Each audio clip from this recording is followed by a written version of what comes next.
Hey, everybody, welcome to another episode of Conversations with Tom. I am here with somebody that, if you don't know, your brain is about to get melted. He's written so many best-selling books. It's insane. It is the one, the only Robert Greene. Robert, welcome back to the show, man. Thank you for having me, Tom. My pleasure. Dude, I could not be more excited. You are somebody that the way that you think I find so intoxicating. You talk a lot about the things that I think people are shy to talk about: power, seduction, war, the sort of underlying nature of humanity. And I am obsessed with that topic because to accomplish anything in your life, you have to be in step with what is real. And some of the things that I've been hearing you talk about now, which are certainly echoes of the books that you've written, are just, what's going on right now. You've referred to as a culture of BS, and that the world needs like a nice slap of reality. And thought it would be really interesting to have that conversation, given the moment that we're living in. When you talk about like magical thinking and a culture of BS, what do you mean? Well, we humans are gifted with a form of consciousness. As far as we know, there's no other animal on this planet that has it. Perhaps on another planet there's something similar we don't know yet. But it comes with a price. Basically it's the same sized brain that was developed through the course of evolution hundreds of thousands of years ago in circumstances that are completely different from where we are now. Right. So evolution is a very slow process. So our brains haven't really changed that much. What has increased is the incredible exponential explosion of our knowledge, particularly in the sciences. But at the same time, that part of our consciousness, our awareness, lays on top of a brain that is very primitive in its nature. I mean, the brain is structured in a kind of a hierarchical manner. And at the very bottom are those most primitive layers, but it's often in cliched terms called the lizard brain, but it's very real. And then there's a kind of a midbrain that's more, evolutionary, that's more where our emotions come from, and kind of a connection between the lowest part and the highest part. Anyway, so we have this knowledge, this ability to to stand back from our immediate circumstances and contemplate possibilities. Oh, I don't have to react like an animal to this thing happening. I can step back and I can think. Perhaps I could do A, B, or C, as opposed to just reacting. And that is incredibly powerful. It's what has made us who we are today. But the problem with it is we don't know how to use our brains because we still are trapped in that very primitive model that we have. And so we feel emotions, and emotions tend to govern so much of our thinking because they're much more powerful than the kind of weak little signals that come from the frontal cortex. And so we're not aware of how deeply our emotions are infecting our decisions in our day-to-day life.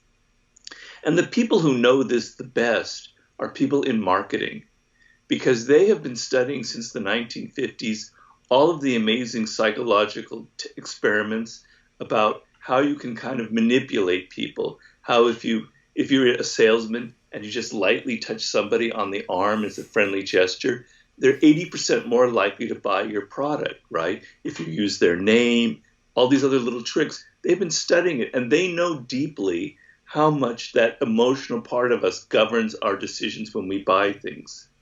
They call it the affective heuristic. It means that our decisions are largely based on emotions. And the problem that we face is we're not aware of that. That was the whole subject of the laws of human nature. We walk around thinking that we're making decisions rationally, that when we buy a product or that when we choose a partner to get involved with, to marry or whomever, that we're basically basing this on certain kind of rational, protocols. But we're not at all. We're infected very, very deeply with emotions. And so that lack of awareness, that belief that we are rational when we're not rational, is very, very dangerous. Because, answer me this, Tom, how many people do you know who admit to the fact that they are irrational, that a decision they made in life, even one that was a mistake, came from an irrational part of them, that it wasn't something that was thought through, that it wasn't something as strategic? I bet you could count them on one hand, you know? Yeah. And I'm as guilty of that as the next person. It's very much part of our nature to deny the fact that mostly we're governed by emotional responses to the world around us. Yeah, the one of the things that I find the most interesting in psychology are the studies of people that have, one brain defect or another. I think it was V.S. Ramachandran that did the study on, I forget what the damage was to the guy's brain, but he had no short-term memory. So a doctor would come into the room and they did this test and the doctor put a pin in his hand and he shook hands with the guy and it jabbed him. And, the guy jerks back. It's like, what the hell? Doctor leaves, comes back 3 minutes later, goes to shake the guy's hand and the guy won't shake his hand. Now remember, he has no short-term memory. So the doctor says, oh, why won't you shake my hand? And the guy's like, well, I'm really uncomfortable with people in white coats. And obviously he's doing it because some part of his brain retained the fact that when he shook hands with this guy that it caused pain. And Right. the conscious mind, though, is pasting over some rationalization to Right. explain away this weird behavior. And the fact that our minds are working so rapidly to deliver these socially acceptable reasons for why we're doing something, when in reality that isn't at all why we're doing something, that gets really scary really fast. But the other thing, and I've heard you talk about this before, again, one of the most interesting things I've ever come across, where people's brains get damaged and they no longer have access to their emotions. And so Right. now they're frozen out. They cannot make a decision because when you're trying to, think your way through something, we're relying on a feeling, an embodied feeling of one is better than the other. So Right. if it is impossible for us to move forward without emotion and dangerous to be unaware of our emotions, how do we move forward? Well, it's not that complicated. So you bring up a good point. A lot of people have a misconception that rationality is the ability to repress your emotions, to somehow subtract them from your decision-making process. And that is exactly the wrong way to approach it, because think of it in your own life. If you meet somebody who turns out to be very toxic, like a toxic narcissist, you're going to get a gut reaction, an emotional response from them, right? Something's wrong with this person. And then that causes you to start thinking about, maybe I shouldn't involve myself in a partnership with this person. Maybe I shouldn't get in a relationship. So your emotion will trigger a dangerous response, which was sort of the reason why we have emotions. A fear response. Oh, there's a lion hanging out over there. I better be, aware of it. That emotion then triggers your kind of awareness. So emotions are essential to the rational process. The problem is you have no distance from your emotions. You're not able to take a step back and analyze, is this a rational response? Is there really a lion over there? Well, I live in Los Angeles. There's probably not a lion over there. It could be a coyote or something, right? So I'm able to step back and kind of analyze the nature of the threat, the nature of what could be something exciting or not. So that's the dividing line, I'm sorry, that'll go away. I was like, it sounded like it was coming from my side. I'm like, I've never heard that ring before in my life. I should unplug it. There's going to be one more ring. Hopefully it's telemarketing. I'm just getting inundated lately with telemarketing. Anyway, so the ability to step back and analyze your emotions and tell yourself, why am I feeling this way? Why am I angry? Why am I excited? That is the key point. That is what divides people who are truly able to be rational from those who can't be, right? So you have to train yourself. It's not natural to who we are because our nature is to simply react, right? So the ability to stand back and say, no, I better wait. Maybe I should wait a couple of days before I send it. Let's see how I think tomorrow. And then tomorrow shows you that it was irrational, that your emotion wasn't really proportional to the event. So if your emotional reaction is proportional to the threat or to the opportunity, then there's a reason for it. But so often, particularly in this hyper social media environment where it's kind of like we're all feeling constant rage and anger, a lot of times it's not related to anything real or is out of proportion to the actual problem or threat. So you don't try and repress your emotions. You can't write a book. You can't start a business. You can't make a decision about what you want to do without the richness of emotions. The brain is an organic thing. Everything works together. So people who have had that damage where they can't feel the emotion, that the emotions are blocked, and there are brain damage that causes that, it's been shown that they can't make rational decisions because they can't decide, they can't feel what is good or what is bad, what is an opportunity, what is dangerous. So you want your emotions, you need them. You're not trying to repress them. Repressing emotions will lead to other problems. What you want is just that tiny little bit of distance, that ability when you're feeling it to go back and go, why am I really feeling this? What are the roots of it? That's a very powerful ability that you can use, that you can develop through practice, just like exercise will develop your muscles. Through being able to think before you react, it will slowly become natural to you. But you have to practice it and you have to be aware of that's the source of your problem. Do you have a method for how you practice that? Well, the main thing is to be aware of it because, you know, we're creatures that definitely don't like anything kind of painful. We want our lives to be pleasurable. We've had painful experiences in our life. Generally, in social situations, I maintain that most pain is psychological and it comes from bad social interactions. Okay, so you don't want pain in your life. Obviously, everyone's going to answer that, right? So you don't want to make bad decisions. You don't want to have your emotions dragging you along and causing all kinds of havoc. So if you understand that that's the problem, you're now motivated to then try and tackle it. So I could give you the best techniques in the world, but it won't matter at all if you don't feel that need for it, that hunger for the ability to have a slight degree of control over your own actions. I practice meditation every morning, and I highly advocate it. I think it's been one of the best things I've ever done for myself. Been doing it now for over 10 years. It's like a ritual. And as you're meditating and you're emptying your mind, suddenly emotions and things will start welling up. You don't even know from where, like anger and all this kind of pissy stuff and things about your parents and about all your bad relationships, etc. And now you're thinking, why am I thinking about that now? The sun is shining. I'm trying to empty my mind. Why is this garbage welling up in me? And you start to have some distance and you start to see.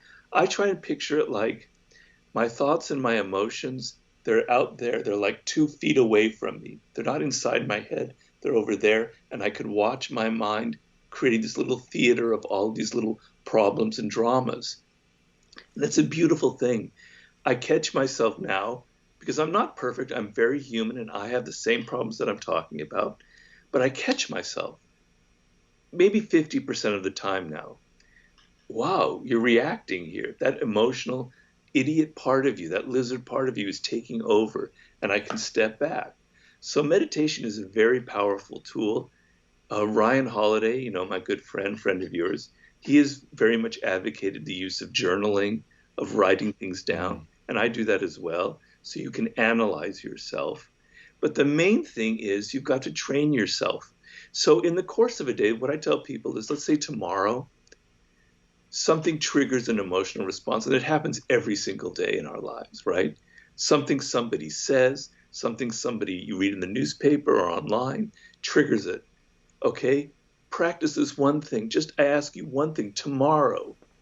Try and do this one little step and go back and go, okay, what am I feeling right now? I'm feeling anger. All right. Okay, first, that's the first step. What am I actually feeling? All right. What is the cause of this anger? All right, this person is saying something that really, really annoys me, that really gets my goat, etc. Okay, why? What are the roots of that anger? Is it something that I personally experienced? Does it go back to my childhood, or is it just something that's in the media sphere that's kind of that I'm catching? It's contagious from what other people are getting angry about. Just try and do that one thing tomorrow where something happens and you step back and you go through that process. What am I feeling? Why am I feeling it? What are the roots of it? And is it something that's real or isn't real?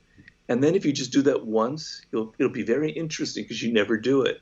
And then maybe you'll be inspired to try it a second and a third time. That's sort of kind of the process that you can go through. There's a 1-2 combo as I'm hearing you explain that I worry about. So one, I don't know, as you were walking through that and you were differentiating between, is this something from my past or is this something in the media sphere? And I thought, oh dear God, like, do most people actually have that layer of nuance in terms of being able to understand themselves? And then also, when I think about how easily like I will put myself in this, but how easy all of us humans are swayed by the media, by other people. Like if somebody knows more about a topic than us, it is all too easy to just be like, oh, that must be true, because we don't know enough about it to question it. And when we first started talking, and you said, there's this one exponential thing that we're not used to. And I thought for sure you were going to say the rate at which information comes at us. Because that's the thing that's really freaking me out, is information is coming at us so quickly. It is very hard to have the level of self-understanding that you're talking about, where even if you're willing to do the work to turn inward and ask the questions, will you be able to understand, discern all of the different things that could be influencing you, which I want to talk about childhood at some point. I've heard you talk about that before. We'll stay focused here for now. But like the number of things that could be influencing you that you may be totally blind to. And then on top of that, you've got just so much data coming at you so fast, it feels hopeless to keep up with it all. Yeah. Well, you have to, one thing that happens to me that in my meditation that's very interesting is I realize how deeply I have been conditioned, and that how deeply we've all been conditioned. By what? By other people, by what we hear, by what we read, by the people who talk to us, by our environment, by the culture that we're in, by the times that we're living. The separation from being conditioned is what is truly my own thoughts, what comes from within me. Now, it's a very artificial dividing line because really none of my thoughts totally come from me.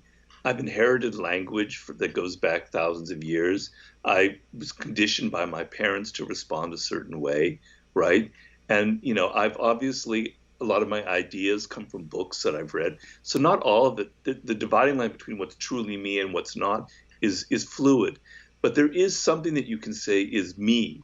It's like, this is how I think. This is what my needs are. This is where I am right now in December 2020. This is my reality, right? Okay, it's who you are. It's what your needs are and what your experience is. And then there's that artificial element of all the stuff that you mentioned that's so blasting in our faces from our culture at light year speed, incredible speeds that are just filling our brains with junk, with information that we don't need, with heated opinions that really aren't our own opinions, right? So you have to be able, first of all, to be able to turn that shit off. I'm sorry to use that language here. Hey, go for it. You've got to be able to turn it off. If you can't, take breaks from social media, from your Instagram account, from Facebook, from Twitter, then you're a prisoner of it. Just admit it to yourself. I am a prisoner of social media. I can't control it. It controls me. And we talked earlier about marketing. Mark Zuckerberg, Facebook, these people are masters at marketing. They know exactly how to press all of your buttons.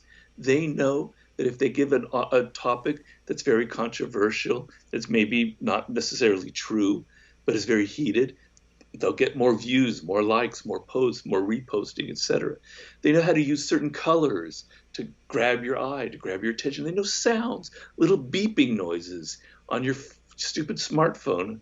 I like that word, your stupid smartphone, that are going to engage you, go, whoa, wow, I better pay attention. They are manipulating you. You are conditioned.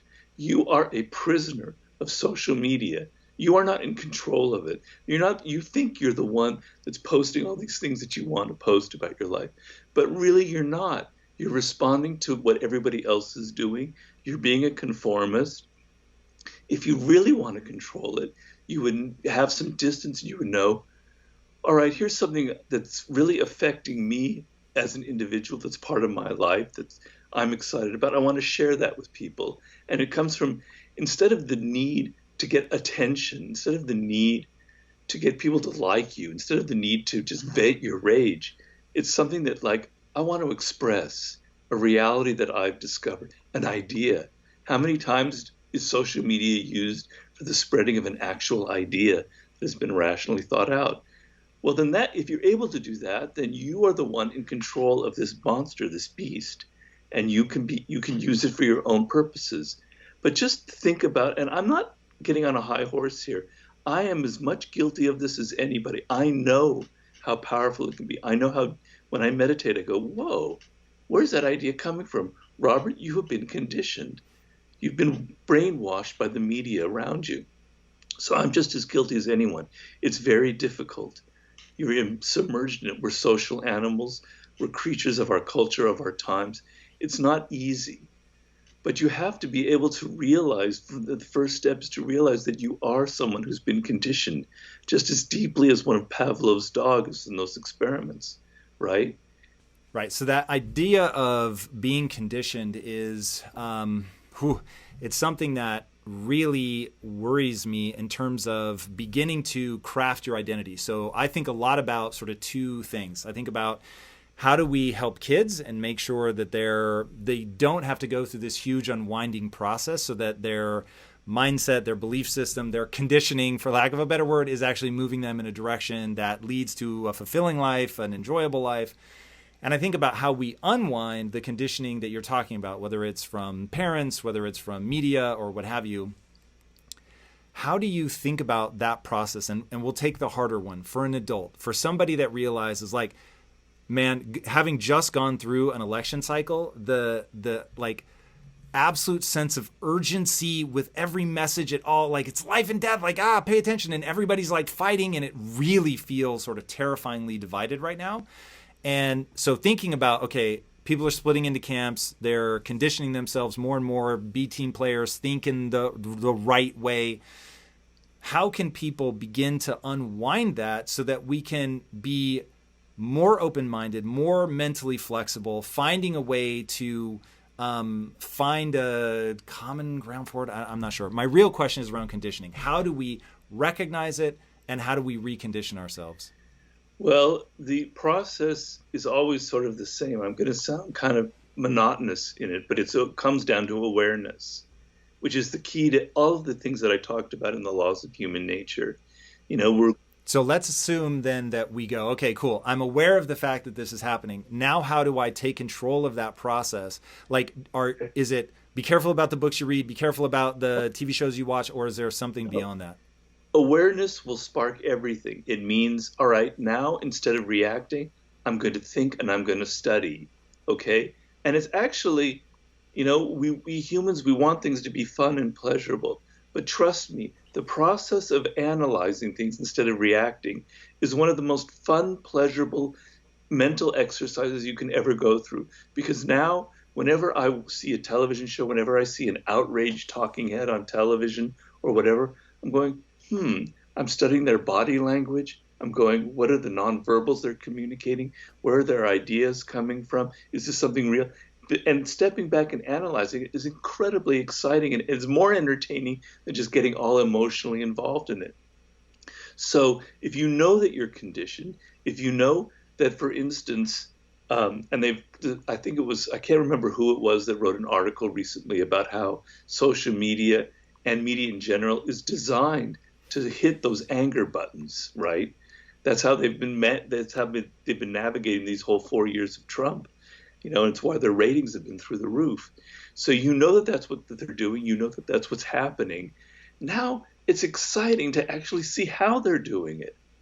Wow. I pressed on that button that Zuckerberg wants me to press on, not Zuckerberg, but the technicians there. Okay, why? Why did I do that, Robert? Why am I getting sucked into that? I recently, because I say I'm guilty of it myself. So, I'm not a Trump supporter. I'm on the complete other side. So let's just get that out of the way. But so when things were getting really heated, I guess about 8 or 9 months ago, I was starting posting things that revealed that I don't like Trump, right? And then I would get in these arguments with these people, and I was going, God damn, why am I doing that? It's so pointless. You're not going to convince anybody of reality on a Facebook argument. They're the most meaningless things. Why are you doing it, Robert? And then I go through a process of looking at myself and looking at how I get sucked into that sphere, how easily Facebook does that, and how it's so easy to respond to the emotions of other people. So I'm telling you, first, okay, I have been conditioned. Why am I thinking this way? Why do I hold this opinion? All right. Now I'm watching something or I'm seeing something on Instagram or wherever you navigate, and you find for a split second you're getting that reaction that you used to get. Analyzing it is incredibly exciting and self-empowering, right? Because it starts to show. In what way? I'm not. I can see why you, as somebody who really enjoys understanding why people do what they do, that doesn't strike me as something universal. And when I think about, okay, people are conditioned, most of them are blind to it, and most of them, unlike Robert Greene, are not going to enjoy the process of unwinding that. They are going to enjoy the rage porn of it. They do want to get in screaming matches with people. Do they feel like it's a job well done going on and yelling? Maybe, but it's like when I think about for something to be for you to say that it's better to really self-analyze, it makes me think you have a goal. What is your goal maybe for your life? That might be the right place to start. Like what to you is a life well lived in the context of you judging, doing the self-reflection and understanding how the way the world works becomes this exceedingly fun thing for you? Well, I mean, you're asking really good questions, and I'm glad you're pressing me on that. I like that. Um, but it comes down to what you want for yourself, right? So, are you somebody that's interested in actually having power in this world? Are you someone that's interested in being successful in your venture, in real? Define power for me. Most people think it's a dirty word. You've sort of made your life around If you think power that is a realm. dirty word, you've got a problem. And usually, the people who think I'm with power you. is a dirty word are the people who are the most manipulative and passive aggressive animals on this planet. Because That's interesting. we humans naturally want power. We want a degree of control over our lives. So imagine the scenario where you can't control anything about your children. They just run wild. You can't influence them. You can't control any of the behavior of your spouse that's irritating the fuck out of you. You can't control your colleagues who are plotting all these things. You have no, and your boss is making you crazy. You have no control. That's a recipe for incredible, not only misery, but depression, for turning into all kinds of health problems, for turning to drugs and alcohol, for going off the deep end by the time you're 40, right? So you want power in your life. Power is, I have goals, I have a fate, I have a destiny in life. I want by the time I'm 40 to reach them. The ability to reach that, to have control over yourself and to a degree of your emotions, not repressing them, but some control, right? Will help you realize those goals. That is power. Power isn't like some politician up there, weaving all these Machiavellian things to hurt and destroy people. That's the cliche. You've been watching House of Cards for too long. I know nobody watches that anymore, but whatever the new show is. So that's not power. Power is the ability to guide yourself through a very dangerous world, very competitive world where we're almost all having to kind of work for ourselves, where we don't get much help or cooperation from the world. We're thrown out of the university if we go to college, and here we're in this world where there are no rule books telling us how to navigate it. It's very complicated and very difficult, and you make mistakes that you can suffer for. And power is knowledge, is ideas, is understanding how to navigate a very dangerous world.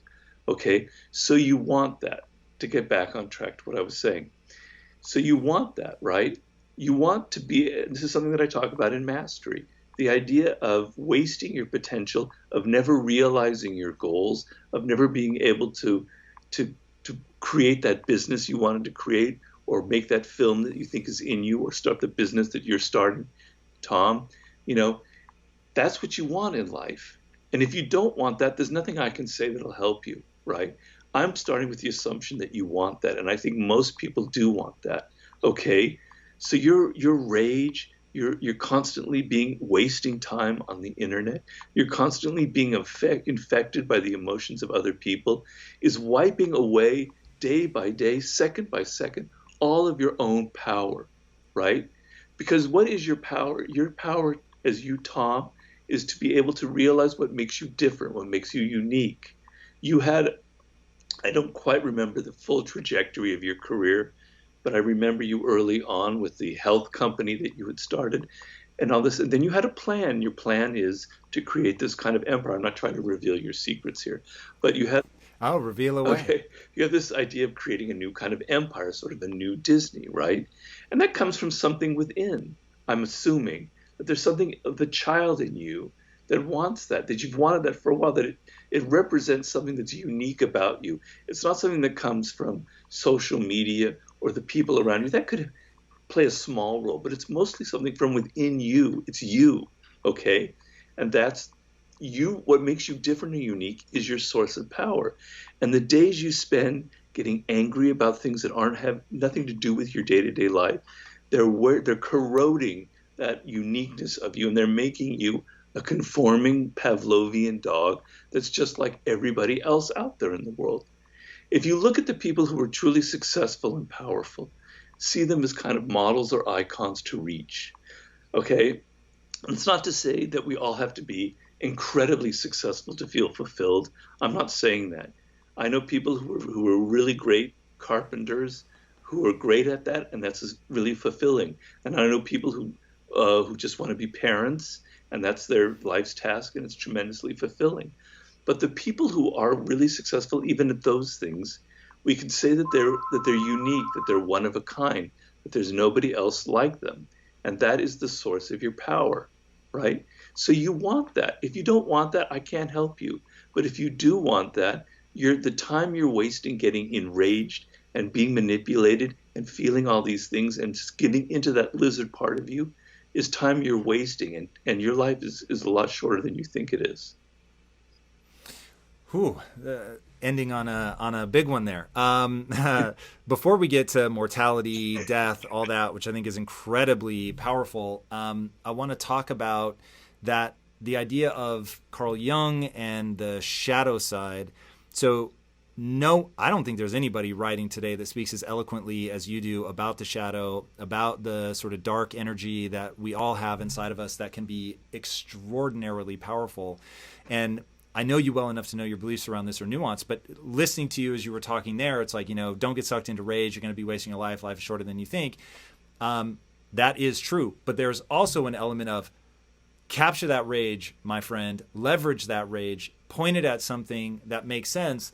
And this is where it gets incredibly complicated, because if you have a goal and there's something that you want to go after, letting something piss you off can actually be quite powerful. And I talk to my students in Impact Theory University about this idea of having an animus, having something that literally animates you, that you can't live in a world where that thing is true, and holding on to your anger enough to turn it into something usable. So you're not just flailing around, reacting, freaking out, but it's like, hey, this is not okay. I'm going to fan the flames of that. I'm not going to let them burn me to death, but I'm going to fan the flames of that, get angry, and go do something about it. So how do you think about that? As you point out very aptly that the anger can cause you to waste your life, but also it's a tool. How do you help people reconcile that idea? Well, these are all great. Another great question. Well, I'm thinking back on myself and the anger that propelled me to where I am today, which was largely my experiences in Hollywood. And just to tell that story very briefly, I worked in Hollywood from like the very late 80s into the mid 90s. And I saw a lot of very, very manipulative people, and a lot of hypocrisy, where it was supposedly all about creating great art or making a film, but really it was about power. It was about using people and getting what you wanted out of it, and getting more power than the other person, and getting recognition. And that was the true subtext of what everybody motivated most people in Hollywood. And man, that pissed me off. The hypocrisy of that pissed me off. Okay. Now, is that something that comes from, is that just sort of a superficial reaction to me feeling like, because I wasn't successful, was I just simply hurt? Was it more like envy because I wasn't very successful myself in Hollywood, to be honest? Or did it come from something deeper? And in analyzing it, yes, it came from something very deep. Since I was a child, I've always been very, very sensitive to people's hypocrisy, to people pretending to be something that they're not. And I think a lot of children are like that. They have antennae for that. Right? And it really angered me. And then you could ask yourself, well, why? Why does that anger you? Because I feel like, it's like people pretending to be something that they're not, you know? And you just have an inherent value No, that that's a no, it's bad not. thing? It's not just an inherent value. It's just that we're all flawed creatures, and I must have been aware since I was a child that I am a flawed individual. Robert, I have dark emotions. I can be kind of bitter and aggressive and ambitious and hurtful, right? I knew from very early on of my own flaws. And it really irritated me that people pretended to be something else, you know, that they weren't true to themselves. And I could see that in children who were pretending to be the little princess or the prince in their family, like they were perfect, that they were really good. And then I would see the other side when for mommy and daddy, they were all perfect. But then when we played, I could see the little nasty little rascal come out, right? I hated that. Okay, we could dig deeper and deeper. Well, why did I hate that? But I think it came from something very real something about me. So my my anger at Hollywood wasn't really. I don't deny that there was an element of of I didn't get success, so I feel kind of envious because we all feel that. But I don't think that was the full picture. There was something very real about it. And because I've been feeling it throughout when I was a kid, it was feeling it throughout my 20s. It was the subject of all of the short stories, novels, and plays and screenplays I was trying to write. So it came from a very deep, real place. So when it came time to write my first book, The 48 Laws of Power, beginning in 1996, I had to draw on that anger, you know? And if it had been something that wasn't really me, if it was something that was just a gimmick, I don't think it would have worked. So if your emotions don't come from something that's very profound about who you are, about that dark side, isn't something that's you are, but it's like a gimmick. You're just pretending to be angry, and there are a lot of people who do that, or you're pretending to have some other kind of emotion. We humans, we can smell that. We can sniff out phoniness fairly well. But I felt it very deeply, and I disguised it in the 48 Laws. I channeled it into a book where you never really knew that it was from Hollywood. I never talked about myself, but you could feel the subtext of some kind of little bit of anger there at people's hypocrisy, right? So I took an emotion that was part of who I am, right? And I used it in very constructive, channeled, productive way, which is what I say about the dark side. So, to get back to the theory behind it, when you were a child, you were what I call you were like a round ball, a ball that had a front side and a dark side that's not visible, like the dark side of the moon, right? The front side was you're saintly, you're sweet, you're nice and loving to your parents, you treat your sister and your brother so well, you get along with all your friends. But the dark side was, wow, man, I really hate that kid. I'm going to pull her hair. I'm going to mess his homework. I'm going to do this. All the things that kids naturally do because we have an animal nature. We have aggressive impulses. This includes boys and girls. I'm not certain girls can be just as part of this as boys are. Okay, and then as you get older, that you're like cut that ball in half, and you only present that only. It's not only that you just present the good side; it's that you kind of forget about that other half, and it drops away from you, and you just pretend to be this good person because you're socially motivated to make people think that you're a nice, pleasant, socially aware person. And then that all that dark energy gets repressed and repressed and repressed, but nothing ever goes away. That's the law of human psychology. Things you felt when you were 3 or 4 or 5, they don't go away. They just sit in you. And they either sit in you and stew and then explode when you're 30 into some irrational behavior, or you're aware of it. You're aware that I feel this way. You're aware that I feel envy. You're aware that you feel aggression and anger. You're aware that you sometimes actually want to hurt people. Okay?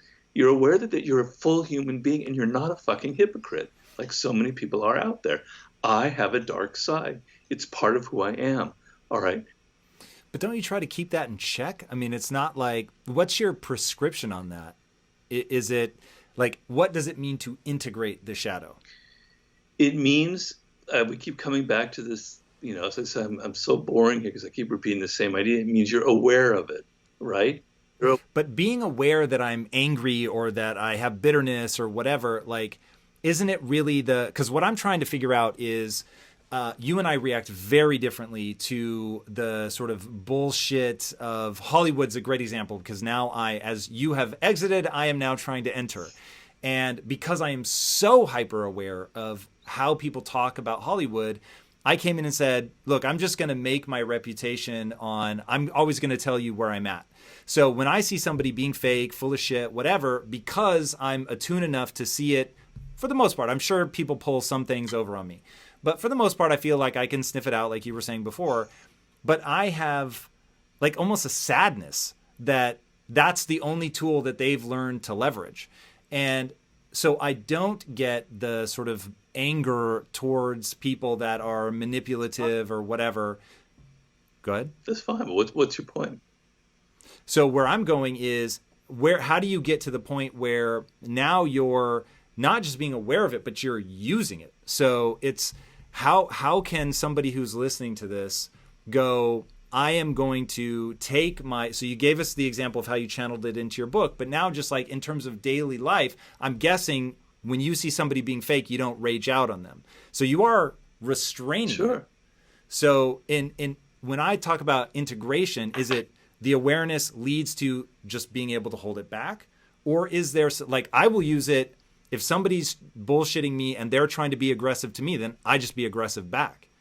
And so there's an element I feel like I can control it. Aggression, anger are tools in my tool belt, and I pull them out when I think they're appropriate. Yeah.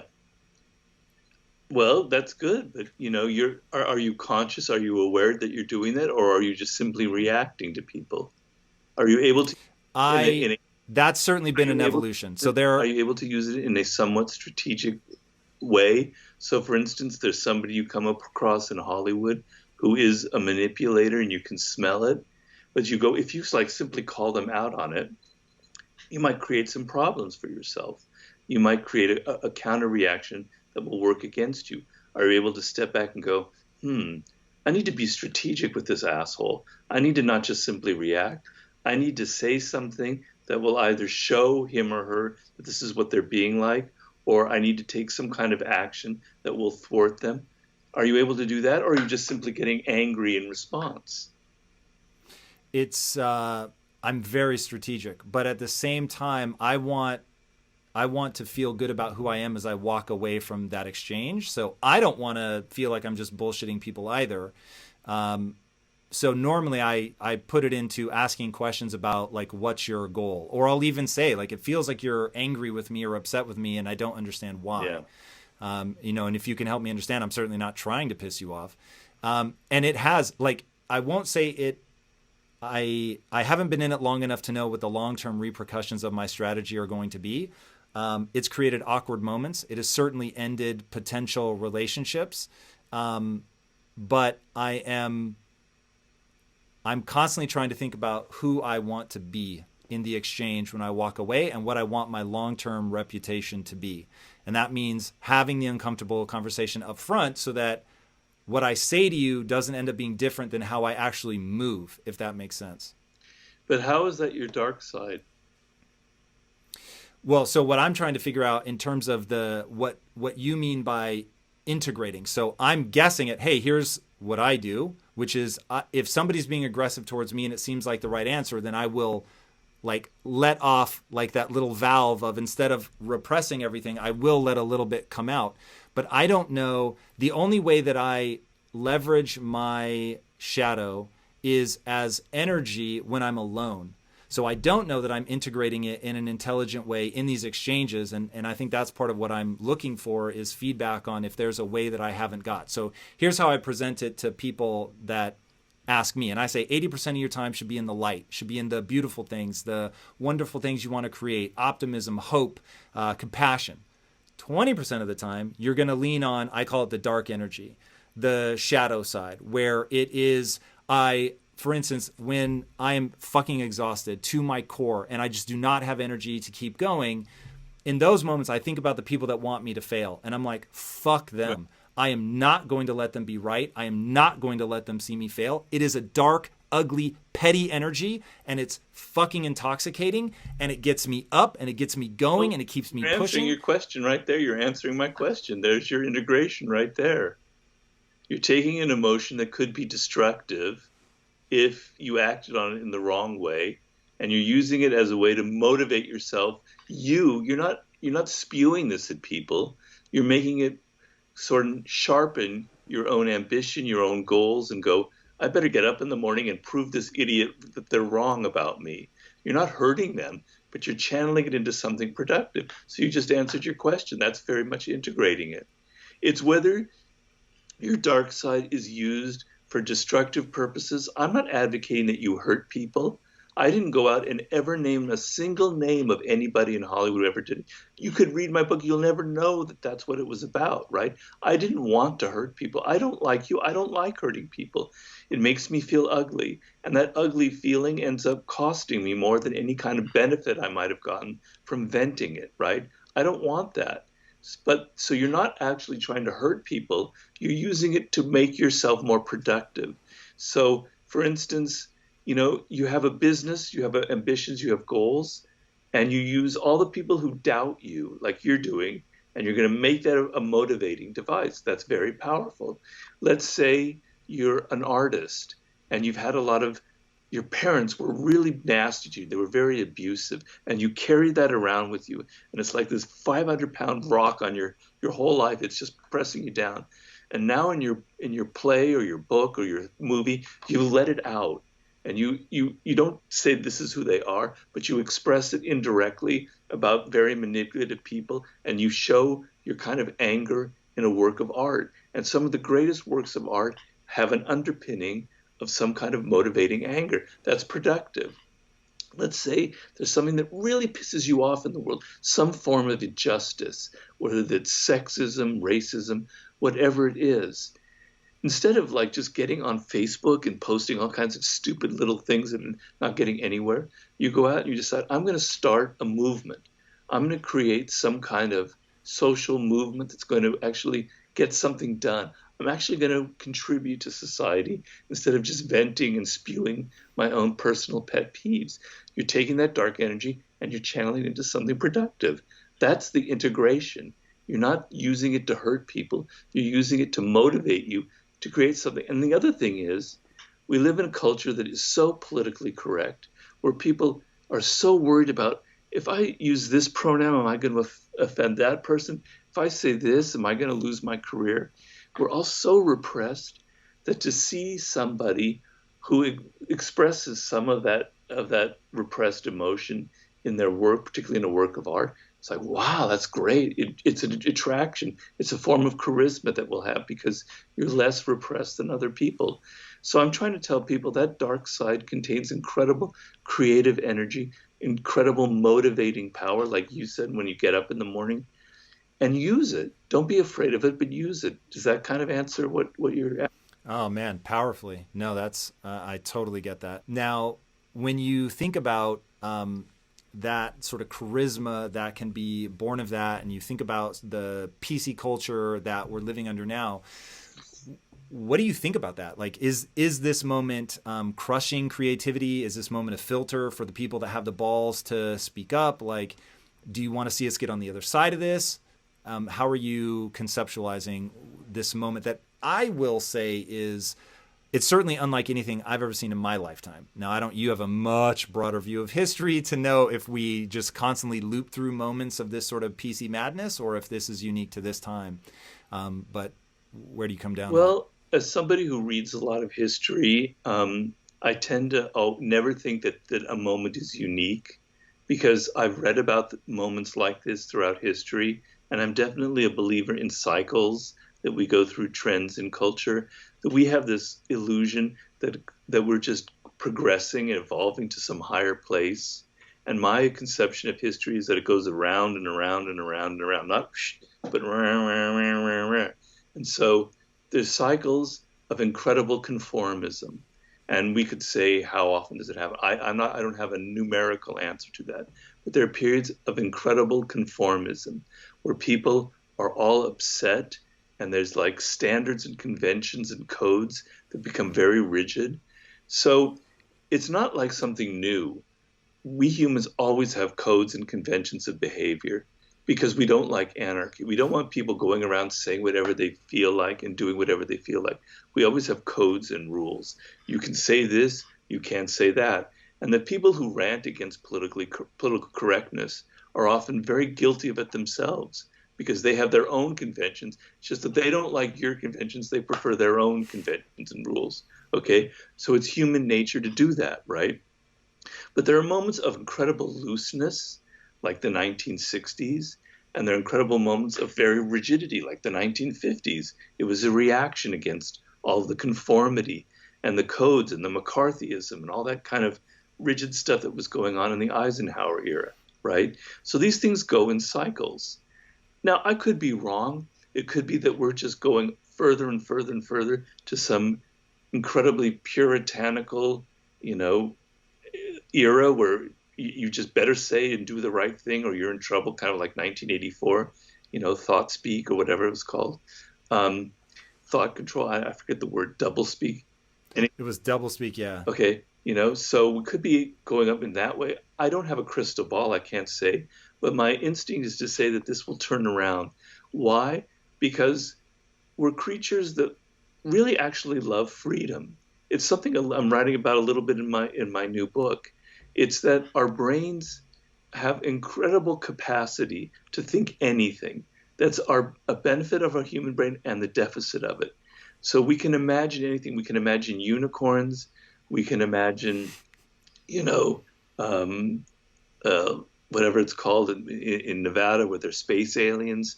We can imagine all kinds of things that aren't real. There might be space. I'm not saying that those aren't real, but we can imagine anything, right?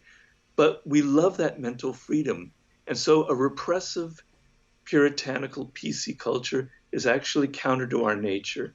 And my feeling is it's going to press down and down, and then it's going to explode. And people are going to be so tired of it that a generation, particularly a new generation, younger people, because they're the ones that are going to express this enough of this already, that it'll happen because that's our spirit, that we actually love freedom and liberty, and we want our minds to be as free as our bodies are free. We want to be able to express things. So in that sense, I would be a little bit hopeful that there will be an incredible reaction against all of this stuff. That's not to say some of it isn't legitimate. It's not to say that there is something real about the racism that went on in the course of American history. It's something very real.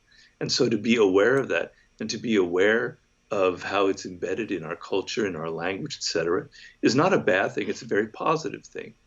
But sometimes, with some forms of identity politics, I'm not going to say which forms, because there are good things about it. We all identify with our tribe. It's human nature. But some of it goes way too far, because in the end, I might get criticized this, I might be Pollyannish, but we're all human, we're all part of the same race. That it doesn't matter. Things like race are actually completely artificial constructs. We all come from the same source in Africa. We all share the same genes. We all share the same DNA. All forms of life come from the same source. So we're all in this together. And so a lot of this identity and tribalism is very false and very destructive.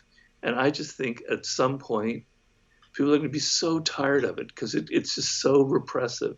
There's going to be an explosion. But as I said, I'm not Nostradamus, so. You're not Nostradamus, but I know that you're pretty well versed in generational dynamics and the way that generations move in these relatively predictable cycles. And I've heard you say that preceding every crisis generation is the revolutionary generation, and there are many people that have called millennials the crisis generation. And if that's true, then you've got Gen Z coming up behind them as sort of the natural torchbearers for the revolution generation. When you say revolution, do you mean like literal overthrow the government revolution, or do you just mean a cultural revolution like we saw from the 50s to 60s? It could be both. I have no problem with either one, whatever feels real. People who get and I've had people criticize my own videos about this, who get really upset about the idea of a political revolution.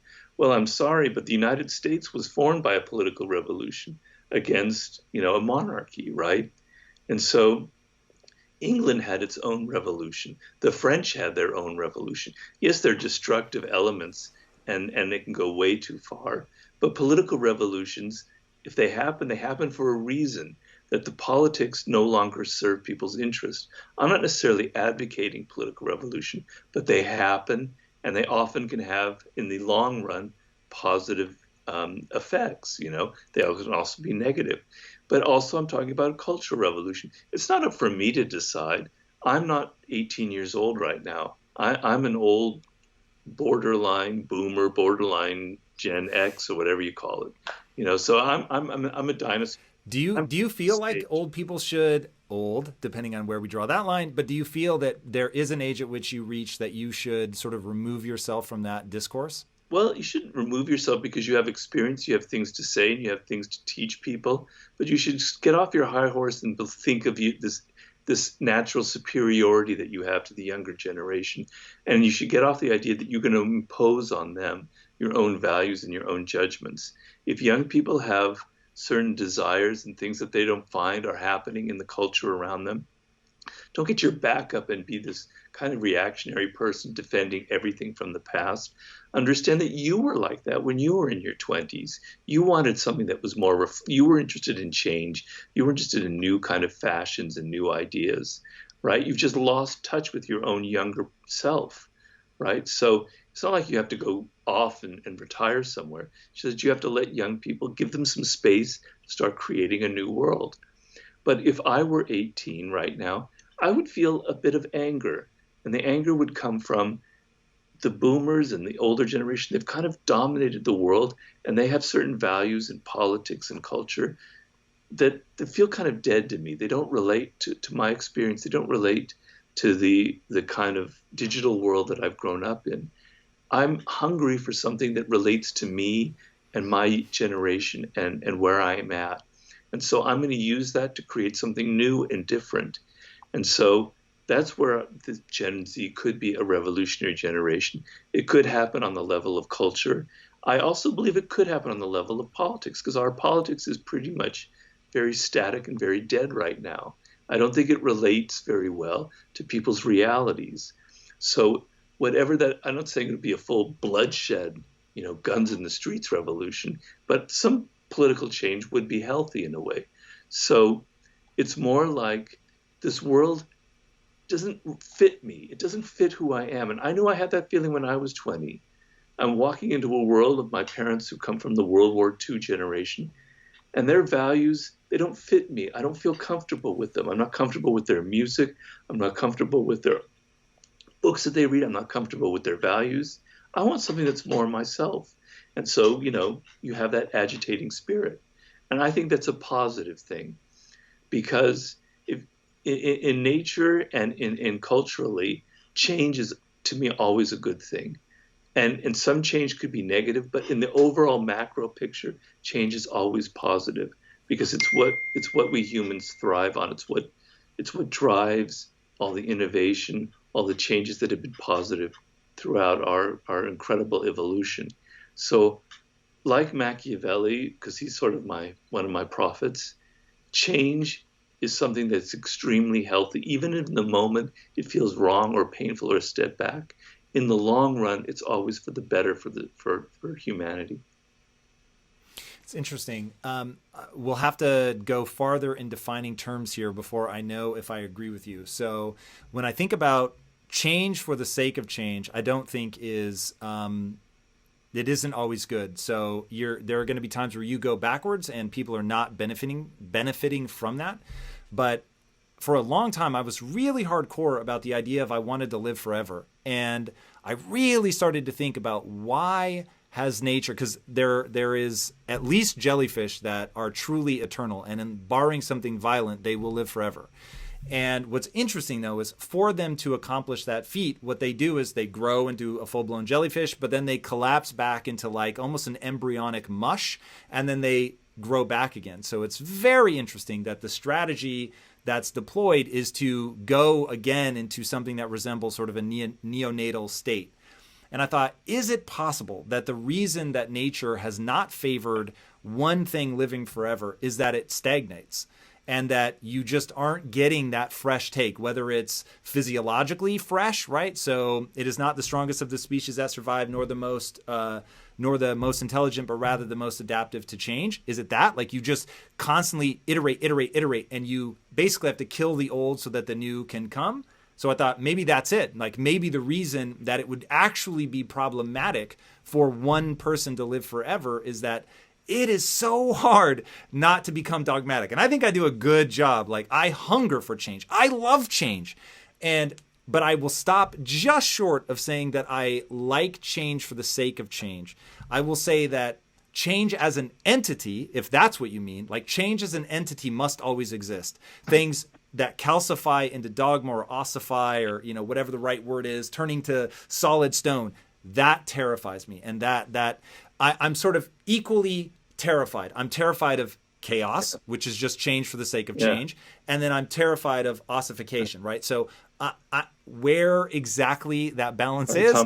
So I'm a little less rushing towards a bloody political revolution maybe than you. But I do like the friction. Well, to me, change is on a higher level. If you look at it from a higher level, is to me always for the better. That on an evolutionary scale, talking about thousands, hundreds of thousands, millions of years, that's where all of the innovations, the new species, it's how we emerged as an animal, as the most powerful animal on the planet, right? And it's also what was the engine that drove all of the civilizations and sciences and the arts, etc. So on a very high level, to me, it's always positive, and static is always a negative, right? But of course, there are things from the past, values that are positive, that are good, that are worth holding on to. So I don't like black and white thinking where it's either change or holding on to the past, that there's no kind of slight little fluidity to it all. Yes, sometimes the change that you want is a return to the past, is a return to the values. So for instance, if I were looking at it politically, I would say that what America needs, and I'm imposing my own values on this and I'm aware of it, is to return to its own core, to the republic that we started in the 18th century, that is a little bit outdated. We're going to update it to the 21st century. But at its core, it had a kind of participatory democratic ideal that we've distanced ourselves from, right? Can you say that again in a different way? I'm not quite sure what you mean. Well, it's not such a representative democracy so much anymore. There are vested interests, there are powers that have much more power than the single voter. I think if our founding fathers were around right now, they would be rather aghast at the power that, certain media companies have, that certain billionaires have over it, right? And so a kind of return to sort of, I'm just throwing this out there. I'm not saying that this is universally true. It's just how I feel. But sometimes a return to the past is actually the revolution that you want. Okay, but there are things in the past I don't want necessarily to get rid of. There are values that are very good and human. Okay, but so it's not just change for its own sake. But then I think a lot of what comes to my mind is adolescence. And for instance, my own adolescence, or the adolescence that many of us went through, where you're 15 and you're 16 years old and you react against your parents. You don't want to be like them. You kind of find them, you've spent your whole life kind of admiring them, and suddenly, I don't know about that. I want something else, right? And you join your friends, and you have a little tribe there, and you're reacting against your parents. That is one of the most essential phases that any young person could go through. If you don't go through that rebellious phase from your parents, you're never able to establish your own identity, right? But some of that reaction is childish, is stupid, right? You're just trying to be the opposite of your parent. It's not very rational, okay? But on the higher level, it's actually incredibly valuable because you're carving out your own space. You're carving out who you want to be, and that's a positive thing. So if young people are reacting against the world of the boomers and they want something politically or culturally that's different, some of it to me might strike me as foolish and stupid and anarchic.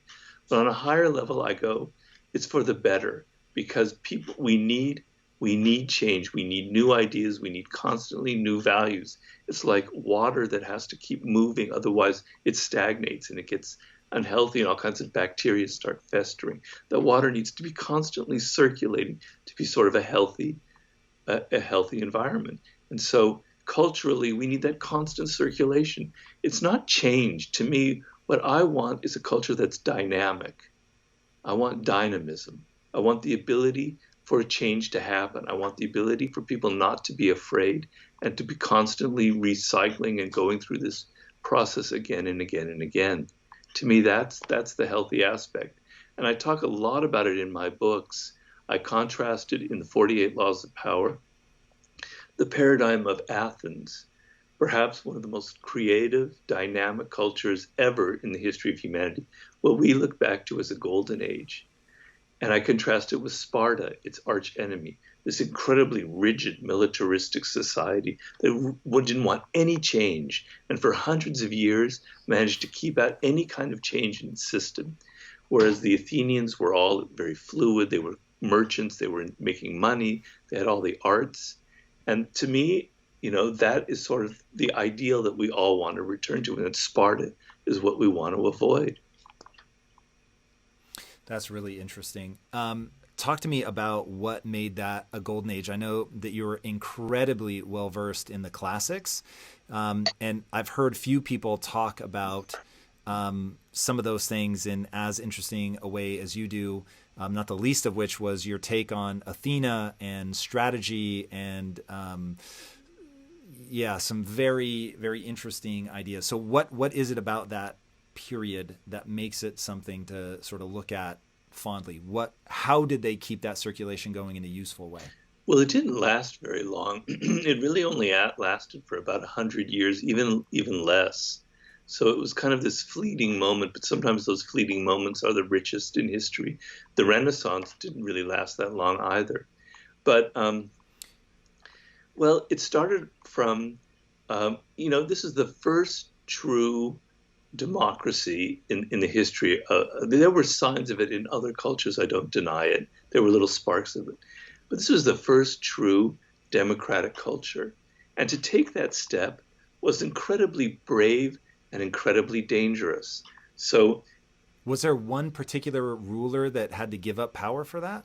No. What happened was they had a system that was democratic, but people were kind of taking advantage of it. And so I talked about in human nature the kind of the role of Pericles to sort of realign Athens back to its roots, back to its democratic roots, where it wasn't the oligarchs, where the wealthy people weren't exercising power, disproportionate power. But, so Athens came out of this situation where they started off as a commercial entity. Their power was commerce because they were a seafaring nature. And so Sparta, its arch enemy, was landlocked, right? So they had a land that's why they were so rigid militaristically. They had to control everything. But the sea is this kind of fluid environment where, it's very dangerous. You have to take a risk to go on the sea. There's no risk marching out from Sparta and crushing your enemy in a land battle. But going out to sea is inherently risky. So the Athenians were by nature risk takers. And I'm always personally very attracted to people who aren't afraid of risk. And so they slowly built this kind of merchant commercial empire, you know, in the early 5th century BC. And so people, other cultures began to fear them, as a rising power, particularly the Persians. And twice the Persians mounted these vast, vast armies with Xerxes the second time to crush this empire completely, destroy it, wipe it off the face of the planet, which would have completely altered our own history, right? And the odds were incredibly in their favor.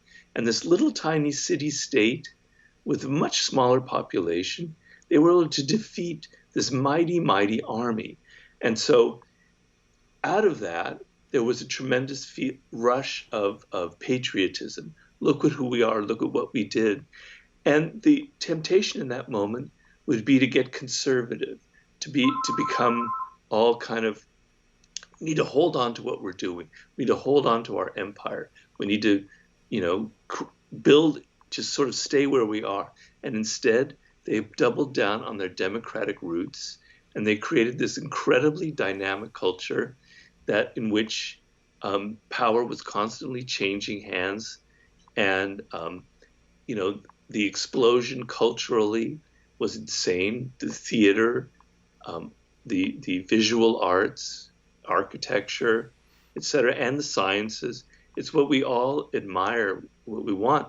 But the idea of being able to change and to be able to embrace risk and to not be afraid of a kind of an anarchic culture, because it was anarchic. So they had this thing called the ostrakon, which where our word ostracism comes from. And every year you could vote to have one person banished from Athens. What? The person that you hated the most.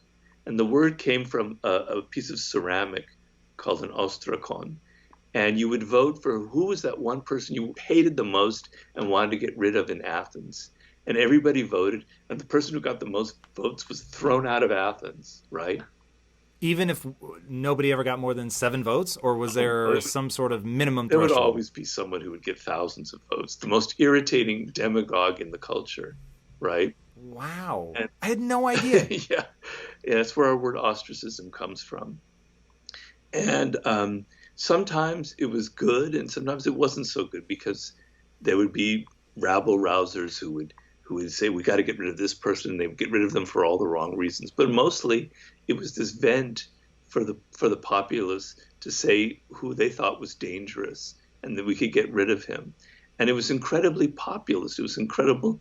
The people had, of course, we're talking about males, so it's all relative. Women weren't voting, and slaves weren't voting. I know I got to qualify all that. That's true.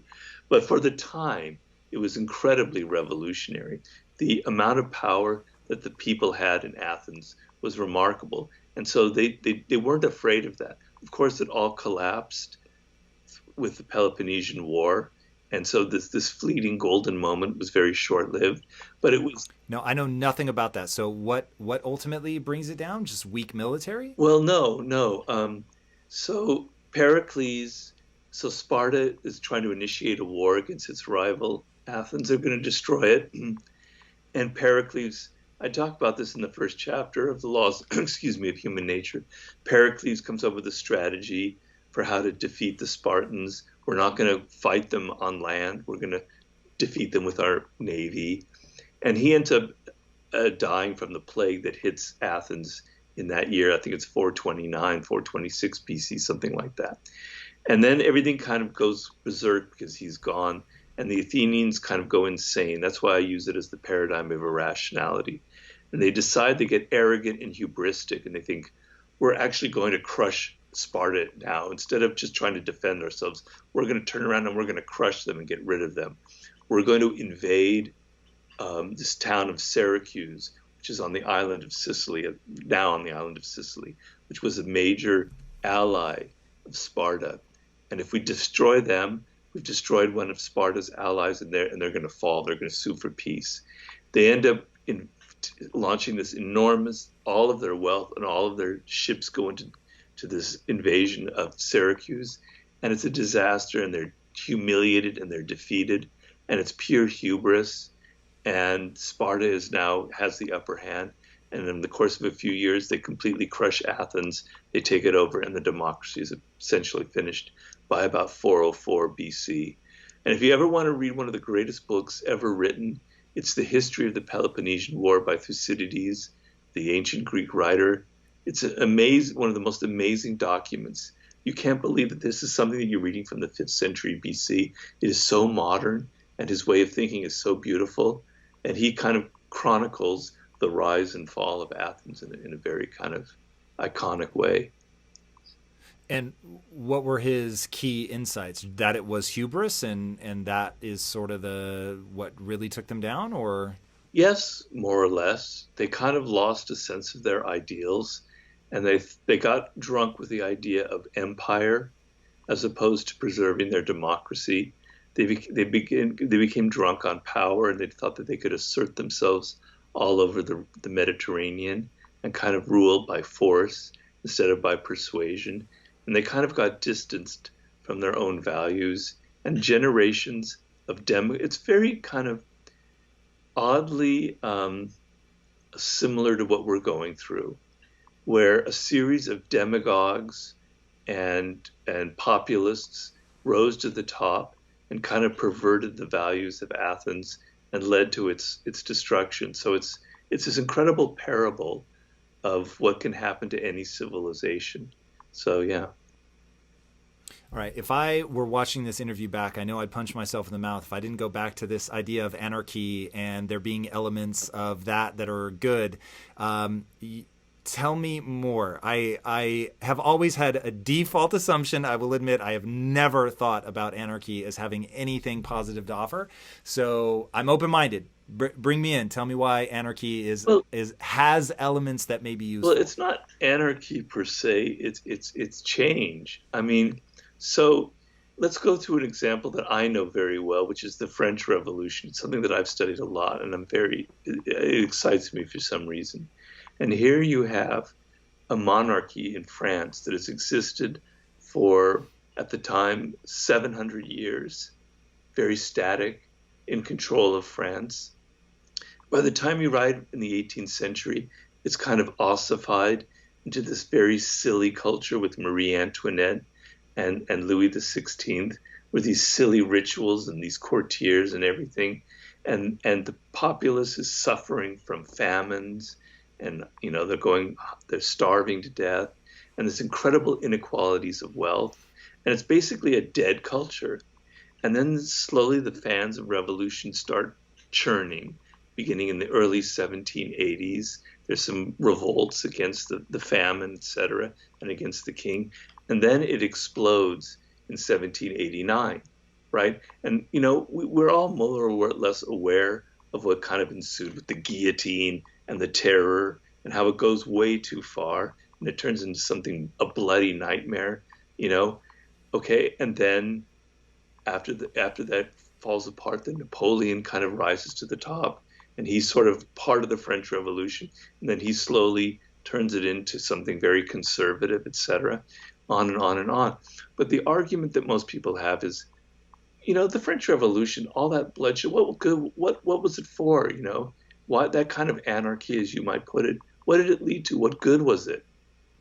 Well, it led to the formation of what became modern Europe. It led to the decline of all monarchies. It became an ideal. It showed the people of Europe that there is another way of being. There's another way. We don't have to live in these incredibly rigid cultures that were pretty ossified, like in the Austrian, Hungarian Empire, etc., or in Spain. That the ideal of revolution, which spread to South America, which spread, of course, some of it was from our own revolution, which preceded the French Revolution. But other people have shown that the conditions before the revolution were actually a lot worse. There were many more deaths and executions and suffering than after the French Revolution. So it was bloody. It went too far. It created a reaction. But in the long run, decades later, it had a very positive impact because it broke up this incredibly rigid system that was strangling Europe, was strangling it culturally, economically, and politically. So that's an example of change that in the moment looks negative and bloody and anarchic and unruly, but in the end created a very positive effect. I'm not saying that happens all the time, it's not a law, but oftentimes what seems to be anarchic and ugly and awful in the moment does end up serving a higher purpose because we need dynamism in our culture. We need change. So, because that sounds so horrendous, because all of us only have one life to live, and if you're the one living through the guillotine, and like I've heard stories about how absurd it got, where it had that sort of, was it in World War II where people were like clapping? Oh no, I think it was in China, where people are like so terrified to stop clapping for, I think it was Mao, that they'd be there for like 2 hours, like just clapping, clapping, clapping, clapping, clapping. And because you could get ostracized or killed if you were, considered the first one to stop clapping. Or I've read the Gulag Archipelago, and like the nightmare that it would be to live through that moment. And I get it from a macro perspective. It's like, we want that change. No, So Robert Greene is going to tell us how to do revolution the right you way. missed my point. What's the missed right my way? Point. Please tell me what I missed. So the Russian Revolution began with that, right? Began with these sort of peasant rebellions. But from the beginning, the Bolshevik Revolution was an incredibly conservative movement. It was not a revolutionary movement. It was a movement about amassing power for the state, for Lenin and the state and Stalin. It was a very repressive machine from the beginning. So it's not at all what I'm talking about. And the Chinese Revolution is very, obviously, incredibly interesting story because Mao began with this idea of like the Trotskyite idea of a permanent revolution. We're going to have a culture that's constantly changing, et cetera, et cetera. And then it turned into this incredibly rigid, conservative, ossified culture. And I wrote about in The Laws of Human Nature the Cultural Revolution in the 60s, in which he wanted to completely turn things upside down, like what I'm talking about. So here I'm going to contradict myself. Here I'm going to show my own, here I'm wrong, Robert's wrong. Here was a chance. He wanted to turn everything upside down, and it became a nightmare. And it turned into massive conformity, like what you're talking about, where you better keep clapping or if you stop, right? It turned into a nightmare. So that kind of just change for its own sake can lead to something very destructive. I don't deny that. And look what happened to China afterward. After a moment like that, they turned extremely conservative and rigid in the late 70s, and it's something that still affected them to this day. So, history is not like this logical little thing like science or physics, where these things all happen the same way. I can pull up examples of change that lead to something very negative. I understand, I agree, and there are exceptions to what I'm talking about. In the long run, in the higher picture from looking from above, I'm more worried about cultures that are rigid, that are ossified, that cannot change, that don't have that kind of constant churning of the waters. And it's not just culture or politics, it's also business. It's also technology. It's also the ability to innovate. Social media was a great thing with the 90s and the early aughts. We were all so excited about it, kind of the freedom of it, the ability to communicate with anybody. And it's turned into this kind of rigid megalith, like dinosaurs chomping around these giant brontosauruses that now dominate the landscape and nothing else can thrive, right? So that's kind of the dynamic where having something, it's not good for us. We're the country that sparks all of the innovation, because that's what America is. We're a country of change. That's why Europe admired us. We weren't beholden to the past. We were willing to take risks and create new kinds of businesses, etc. So, do you worry at all that we're moving with the PC culture, with cancel culture, all that we're moving closer to something like you better not stop clapping? Very much so, very much so. So, and this is the way of all cultures. So we started off with a kind of a pioneer spirit where, it's the rugged individual, and it's a kind of a culture where people can kind of be different and express who they were. And even in the 19th century, in a time very different from our own, where, there were some kind of rigid codes of how to behave. There was incredible freedom going on. When you look at some of the weird kind of cults that were forming, the kind of utopian societies, and some of the writers and some of the things that were going on, and even the business environment, which was very cutthroat with the robber barons. It was incredibly dynamic period of time where we celebrated the entrepreneur, and we celebrated people kind of creating their own. You could, the rags to riches myth that is so much a part of America, and we've really. You called it the rags to riches myth? Yeah. Well, tell me more. Why is it a myth? Well, it's not a myth in the sense that it's wrong, because myth is misinterpreted nowadays to mean false. It just means it was part of our culture, just like Athena and Zeus was part of the Greek myths that people believed in. It was an ideal. Maybe that's the better word than myth, but it was part of what held up where all Americans could reach for that ideal, whereas in Europe you couldn't, sort of thing. So maybe myth was the wrong word. But, and so the reason I've written about this before and talked about it before, but the reason that was there, that started, was it was a culture that was hungry, that we felt that there were risks out there, that if we didn't do this, that America was going to suffer something, that we felt compelled to create new things, right? And you look at it in the arts and the sciences and technology, it was incredibly vibrant. And then you can kind of watch it slowly get snuffed out. That spirit's kind of dying on the vine.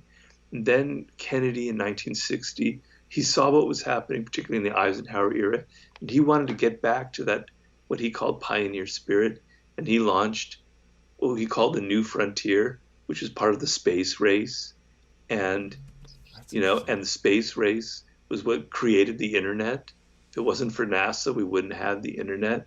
And the space race generated, I can't tell you how much of the technological innovation that powers everything nowadays. So, yeah, we're very much straying from that spirit with the cancel culture and everything like that. So we're afraid of people with different opinions. We're afraid of things that threaten our own preconceived ideas.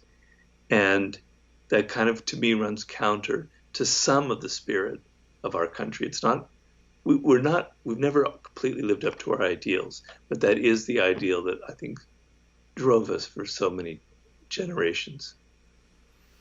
Yeah, one thing I find just incredibly sexy is the idea of rugged individualism. That's something that, I'm with you. Stagnation is bad. Change can be extraordinarily good. Change as a general element is incredibly important. But when I think about the way things are going now, where it's group identity over everything, that really worries me. And ultimately, I think a group is only strong when the individual people are focused on, like, how strong can I become? How much weight can I carry for the group? And then the broader we make the group, I think the better off everybody is. But if you're not first leaning into, like, hey, this is my sort of one shot at things. I'm going to see how strong I can get. I'm going to see how far I can push myself. I'm going to think for myself, act for myself. That to me is where, one, you just get strong mental health, because people are chasing fulfillment. They're pursuing things that fill them up in a way that maybe nobody else gives a shit about, but like they care about, and they have the ability to pursue that.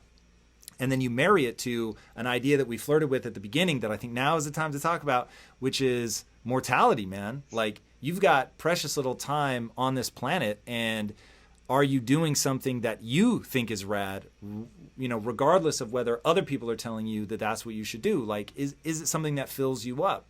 So I know you've talked in other podcasts about your book, so I don't think I'm talking out of school to say that you're working on a book loosely titled, or maybe officially titled, The Law of the Sublime, and how that relates to mortality and the stroke that you had.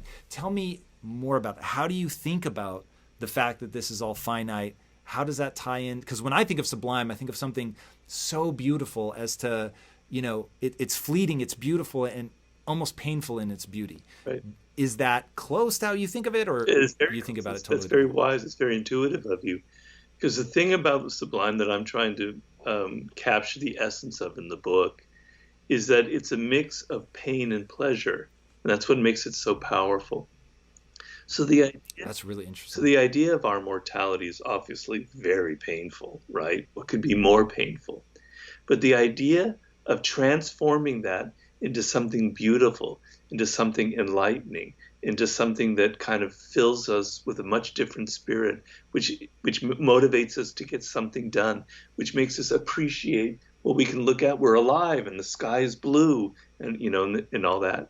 So mortality has this ability to sharpen our senses, to sharpen our appreciation of life, and that turns that pain into pleasure, but the pain and pleasure always go together. So underneath that kind of ecstatic feeling that you feel when you're aware that there's eternal time and that there are all these insanely wonderful things about around the world is always going to be mixed with that tincture of pain about how I'm going to be gone and I won't be here to appreciate it.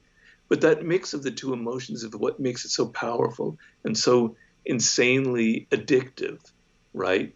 Because pure pleasure on its own can almost get monotonous and it can almost go, I'm tired of it, you know, I'm bored, and pure pain.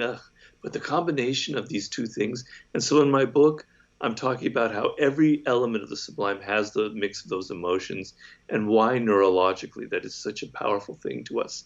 So, people who've had ecstatic experiences, what Maslow, the great psychologist, called peak experiences. Let's say one of the paradigms for me is climbing a mountain, right? Climbing Mount Everest. Or the guy who wrote that great book about touching the void, Simpson, people who've had those kind of mountaineering experiences. Hmm. To get there, whoa, what pain, man. How awful. You can't breathe. You could die at any minute. There could be an avalanche, but you're so excited. You're so happy because you're alive and you're testing your limits. This is known as the dynamical sublime, where you're testing your human endurance against the forces of nature. And then you reach the top and you have this insane view.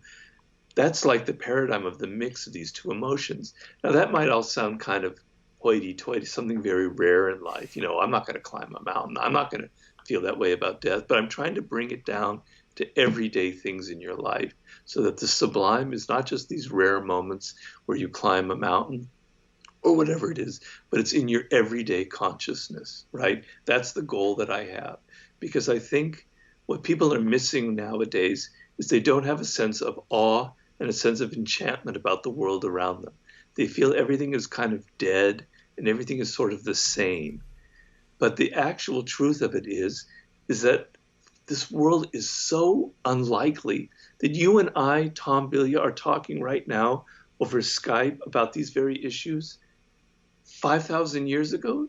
Who could ever? It's impossible. It's insane. It's a dream. It's like it's not even real. It's like the Matrix. Who could even begin to believe it?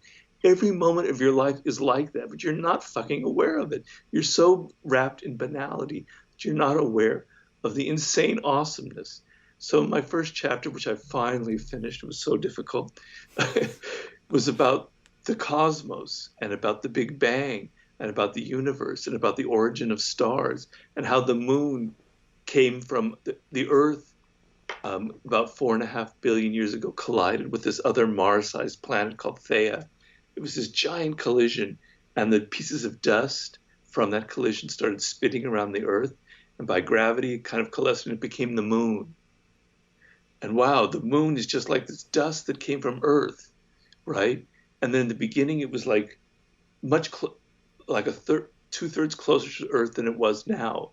It was like this thing that was Wow. right there in your face, and to see the origin of the moon and to realize that is unbelievable. And that the moon that I'm looking at now, you don't have to climb Mount Everest. You can go out now, and even in the daytime, you can see the moon.